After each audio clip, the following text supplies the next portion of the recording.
Hi, I'm Amanda, and I'm here to tell you the truth, the whole truth, and nothing but the truth about HotShot Trucking and being your own owner-operator. Oh my gosh. If you are watching YouTube videos about people telling you that you can make all kinds of money and you get whatever days off that you want and it's super easy, they're lying to you. My husband and I are just a two-man team. He drives and I dispatch and take care of all the behind-the-scenes stuff. Definitely has some pros to it. So my favorite is that I get to be home with the kids all the time. I don't have to worry about getting a babysitter, nothing like that. I have one child who's in school, so he's at school all day long. And then I have a 1-year-old, so she kind of makes it a little challenging, but it's really not that bad. Definitely makes phone calls interesting when she's being goofy or loud or crying. The other pro is that we do get to pick our own schedule if we want to be broke or poor. We do get to be home for the holidays, so that's nice. I am able to get my husband back home for most weekends. We don't have to miss football games or basketball games, anything going on with our son that's in school. That's always great. Loving the family time. It is really nice to be your own boss. So there's been a couple instances where we've had run-ins with some really rude brokers, and the business we were in before, in that case, we just have to eat it. It was all about the customer, all about we were car dealers at a casino, so we just had to take crap all day. And now we're owner operators, we don't have to take any crap. If you're going to be rude to us, then we don't want to take your dumb load. So the cons are definitely the rates, and I'm on call 24/7. If there's some kind of issue, I can't just go to a manager and make them figure it out. It's all on me, and it's all on my husband. We have to try to figure it out, and because he's on the road and driving most of the time, it really is mostly on me to figure it out. And sometimes I have to deal with confrontation or grumpy people, and I hate doing it, but I gotta do what I gotta do. Gotta trudge through it. So we run a 25-foot HotShot setup. We have ramps and tarps, and we can scale 9,500 pounds. We wanted a 30-foot trailer, but I know the demand is really high right now, and people are waiting, I think, up to a year or two to get one of these trailers, so we took what we could get. At the moment, we can really only take LTLs. The rates on those range from, I've seen them as low as 20 cents a mile. It's awful. Sometimes we get lucky and get a unicorn and somebody wants something expedited really quick, and I've gotten up to $10 a mile before. But that really doesn't happen that often. So basically, if you have a little trailer like ours, or even a 30-footer, sometimes you're just kind of stuck trying to string partials together, and that can really be difficult, especially on your driver. We just had some trouble with stringing 2 partials together the other day. There was a really bad accident, just a freak accident on the road, and my husband got stuck in traffic for forever, and we were late picking up one of the loads, and I hate that. It makes us look really bad, but it is what it is. There's just stuff that's going to happen that's completely out of your control. We got lucky though, and someone was nice enough to stay after long enough to get us loaded and get us on our way. Stringing the partials together though, they definitely can make you some money, especially if you can get 2 partials for like $1.50 a piece, so then you're making $3 a mile. You just have to be able to figure out your pickup points and your drop-off points both have to be close to each other. So there's some pros and cons of it. we've only been at this maybe, see, we've had our authority for 9 months now. Oh, so today I can do loads for King of Freight. Haha. Load boards. We have subscriptions to 3 different load boards. My favorite is Truck Stop. I think that must be one of the more popular load boards for brokers to use. The other one I use is DAT. That one's pretty good too. Definitely doesn't get as many, I definitely don't find as many LTL loads on DAT as I do Truck Stop. And then we use 123 load board as well. That one I don't have so much luck with. I think that's probably better for full-size trailers and like vans and things like that. But yeah, shout out to Truck Stop because that's how I make my money.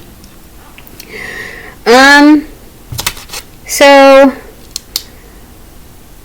I've watched a lot of YouTube videos looking for any kind of advice or anybody who maybe has a setup that's like my husband and I, just a little 2-man team trying to make it out there. And I haven't really found anything. I've seen husband and wife teams that go on the road together, but I don't want to take my kids on the road, so I'm staying home with them. So I guess I'll start. Maybe if I start posting these videos, then we'll find more of you out there and we can have our own little community and support each other. So I've been looking for advice, but I can't really find any that pertains to my situation, so I'm just gonna give off my own advice here. So first off, it's a headache. The whole thing is a headache. It's very stressful. I think I've grinded my back teeth down to nothing, like worrying about my husband all night long while he's on the road. And right now I'm just a ball of stress in my whole body because I'm waiting for 2 brokers to get back for me so I can get my husband out of Omaha and back home. I've heard nothing from them. And I've bugged them all day and they're probably getting annoyed with me. So there's been situations where we've booked a couple of awesome loads and maybe, this has all just been kind of learn as you go. I've accidentally gotten him stuck out in the middle of nowhere. And within a 200-mile radius, there is nothing worth it to go pick up. The deadhead is just too ridiculous, and then the broker won't come up on the rate because they don't care about your deadhead. At that point, I'm frustrated. My husband's tired and frustrated. So we've just learned that maybe every once in a while, you just got to give it up and come back home. Recharge. Get yourselves back together. We're in a pretty good area as far as where we're coming out of. So usually we can make up for all those deadheaded miles anyway. And yeah. So it all kind of works out by the end of the month, money-wise. The other advice I have is not to take anything that may seem rude that a broker does to heart. I'm the kind of person, I don't like confrontation. I maybe tend to take things very personally. I can be sensitive sometimes. So in the beginning, if a broker would hang up on me, I'd get upset. Or there's been a couple times where they've just been flat out rude and mean, or I don't know what is. They're having a bad day and they just got to take it out on me. But you can't take that personally. You have to understand it in this business. Now I've learned it on my end too, is that time is money. So if I'm, they're probably getting phone calls all day long, constantly. So if you don't know what you're talking about and you obviously can't take their load, then they're probably just going to hang up on you. They're just trying to make money too. They're trying to get this load booked and off of their desk. And then I've had it the opposite too, where brokers have just wanted to tuck my ear off for maybe they have been really cool and the load I've called on won't work for our setup, but they're trying to find me something anyway. Well, I really don't have time for that. I need to just keep looking for another load, so I have to just politely say, thank you for your time. I'm just going to keep looking, and bam, there it goes. So there's your other piece of advice. It is what it is. Keep it on the surface. Don't take what the brokers do to heart. You're always going to have unforeseen hiccups. A tire might blow. I mean, my husband's really good at checking his setup. He does the whole walkthrough before he leaves anywhere. Routine maintenance is a huge thing. But things happen. There could be a nail in the middle of the road. It could blow your tire out. There was one time where a dump truck didn't have a cover over what it had. It had scrap metal in the back of it. Piece of scrap metal flew out of it and shredded one of our trailer tires. So, there's an unforeseen hiccup in your time frame, and a little dent in your wallet.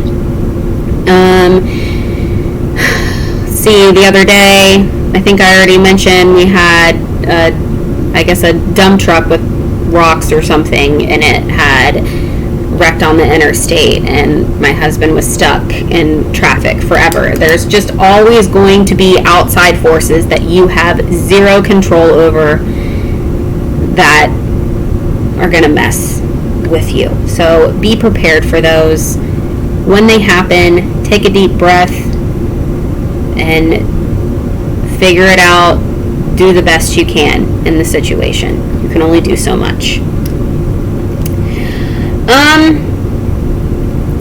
So yeah, so far that's really all I have. I think I'm going to try to get my husband to make a video with me, and he may have some real deal advice for you hardworking men and women that are actually out there driving. I know I had no idea before we started doing this just how hard it is, on your body and just in general. And truck drivers sacrifice a lot. Let's see. Oh, the other thing I was going to say is, I know a lot of these YouTube videos I've watched, these guys will claim to have a magic way of dealing with brokers and getting these awesome rates, or making tons of money, and I don't see how. I mean, I don't know. I don't really think I'm doing anything different than they are as far as negotiating rates. My best advice is to always be polite. Always thank them for your time. Especially, you never know if they already have booked the load that you're calling on, and you're rude to them and tell them to F off, or they won't give you the rate you want. I've had instances where the load was booked, and then they've called me back a couple hours later because it fell through, but because I was polite, I think maybe they remembered me, so they gave me a call back and I got the load. Plus you catch more flies with honey than vinegar. So so there's that. But anyway, we're not rich doing this. We're definitely making more than we were before. Than we were when we were working at the casino, which is awesome. We're able to keep the business afloat. We're able to keep everything that takes our household to run afloat. There's, groceries in the refrigerator, and the cabinets. Our cars are paid for, and there's usually a little bit extra left over to do something fun with the family every once in a while. Go take the kids somewhere fun for a weekend. let's see. But we're just in our first year of doing this.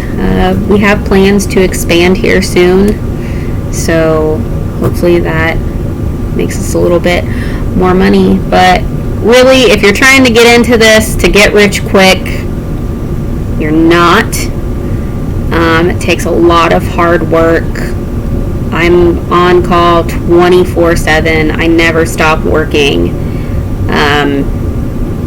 Definitely takes money to make money, and it's really hard to hold on to your authority in the beginning, so be prepared for that. But I can definitely see now that we're kind of through the worst of it. We are in the green, and we've only been doing this non-stop for about 6 months now. So I can definitely see that we're headed in the right direction, and it will be worth it one day.